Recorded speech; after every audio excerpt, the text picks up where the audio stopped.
राजनीति में हमेशा आगे बढ़ना ही फायदेमंद नहीं होता है।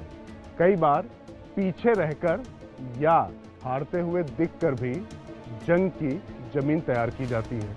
बात पंजाब की लीजिए, जिस पंजाब में बीजेपी के चुनाव लड़ने के लाले पड़े थे, अब वो वहां पर नए समीकरणों के सहारे सारे खेल ध्वस्त करने जा रही है। और खास बात ये, राज की बात भी यही कि ये सारा खेल होगा उन चेहरों पर जिन चेहरों ने प्रधानमंत्री नरेंद्र मोदी को झुका दिया, तीनों कृषि कानून वापस लेने के लिए मजबूर कर दिया। वही बीजेपी की संभावनाओं के खेवनहार बन सकते हैं। हमने 3 कृषि कानूनों को वापस लेने का, रिपील करने का निर्णय लिया है। जिस समय प्रधानमंत्री नरेंद्र मोदी ने तीनों किसान कानून वापस लिए थे, तो उस समय आंदोलनकारियों से लेकर विपक्ष तक में जश्न मना था। किसी ने इसे संघर्ष और सत्य की जीत करार दिया, तो किसी ने अहंकार व दर्द चूर होने की बात कही। मोदी के बारे में जो छवि थी कि वो एक बार आगे बढ़ने के बाद फैसला वापस नहीं लेते, वह टूटी। कानून वापस लेते समय मोदी ने अपनी व्यवस्था भी जताई कि देश हित में कानून लाए थे और देश हित में वापस भी ले रहे हैं। उन्होंने माना कि वह किसानों को समझा नहीं पाए। यहाँ यह समझना जरूरी है कि मोदी ने यह फैसला भी मुतमईन होने के बाद ही लिया था कि कृषि कानूनों की वापसी के बाद आंदोलन खत्म हो जाएगा।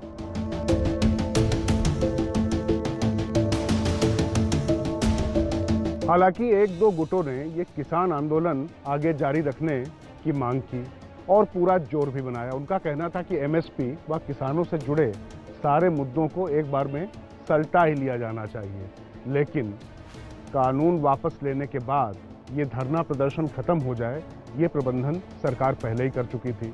और ये प्रबंधन सिर्फ धरना प्रदर्शन तक ही नहीं था, पंजाब के चुनावों को लेकर भी था।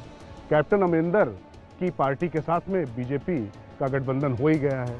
साथ ही शिरोमणि अकाली दल डेमोक्रेटिक सुखदेव ढींडसा के साथ भी गठबंधन होने जा रहा है।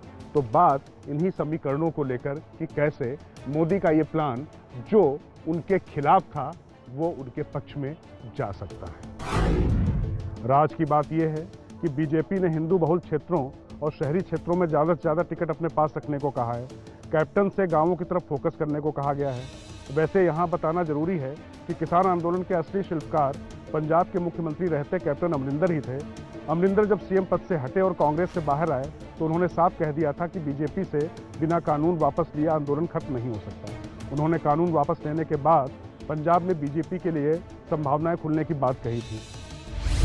प्राइम मिनिस्टर ने ये जो फैसला किया और अनाउंस किया कि तीनों जो कानून किसानों के खिलाफ थे वो उन्होंने वापस ले लिए। वो तो पहले, आज से मैं तो 3 महीने से कह रहा हूँ कि हम जब मैंने कहा था पहला है किसानों का मसला, उसके बाद हम आपके साथ सीट एडजस्टमेंट करेंगे। वरना सच्चाई तो ये थी कि बीजेपी के उम्मीदवार चुनाव प्रचार लायक भी नहीं बचे थे। खुद पंजाब का बीजेपी नेतृत्व भी यही मानने लग गया था। अब सीमावर्ती इलाका होने के नाते बीजेपी के लिए सियासी नहीं बल्कि सामरिक रूप से भी यहाँ दखल रखना जरूरी है। कैप्टन अमरिंदर जट सिख होने के साथ साथ राष्ट्रवादी छवि के भी हैं। जट सिखों के बीच पैठ होने के साथ साथ राष्ट्रवादी विचारों के चलते बीजेपी को यह समीकरण मुफीद लगता है।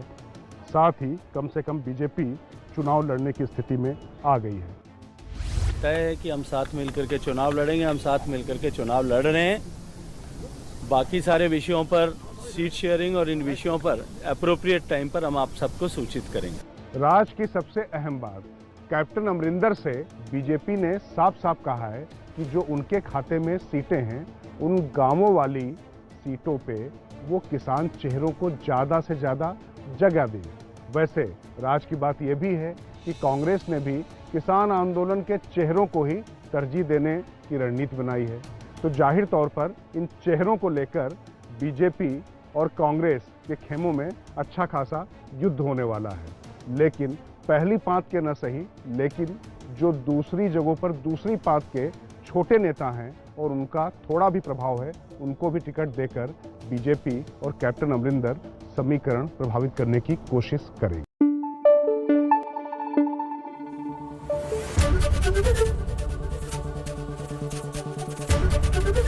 एबीपी न्यूज आपको रखे आगे।